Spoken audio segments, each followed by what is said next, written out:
আসসালামু আলাইকুম। অনেকদিন পরে পেনাল্টি কিক বিডির আরো একটি নতুন ভিডিওতে আপনাদের সবাইকে স্বাগতম। নারী এশিয়ান কাপ ফুটবল আগামী মার্চে অস্ট্রেলিয়ায় অনুষ্ঠিত হবে। এপ্রিলে থাইল্যান্ডে এএফসি অনূর্ধ্ব-20 এশিয়ান কাপের চূড়ান্ত পর্ব। এ দুই আসরে অংশ নেবে বাংলাদেশের দুটি নারী ফুটবল দল। রবিবার বাফুফে ভবন সংলগ্ন টার্ফে প্রথম দিন অনুশীলন করিয়েছেন বাংলাদেশকে এশিয়ান কাপে তুলে ইতিহাস গড়া ব্রিটিশ কোচ পিটার বাটলার। মাঠ সংকট নিয়ে শুরু হলো দুটি আসরের প্রস্তুতি ক্যাম্প। প্রথম দিনের অনুশীলন শেষে কোচ পিটার বাটলার বলেন, অনুশীলনের জন্য আমাদের কোনো মাঠ নেই, বাফুফের এই মাঠই ভরসা।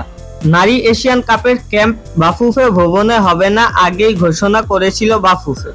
বাফুফের পরিকল্পনা ছিল কোনো হোটেলে বা রিসোর্টে আফ্রিদা খন্দকারদের ক্যাম্প করার।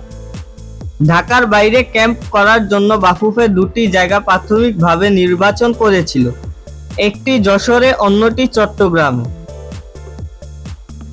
ফুটবল নিয়ে আমাদের আজকের আপডেট এই পর্যন্তই ছিল। আমাদের চ্যানেল থেকে নিয়মিত ফুটবল সম্পর্কে আপডেট পেতে চ্যানেলটি সাবস্ক্রাইব করে রাখুন।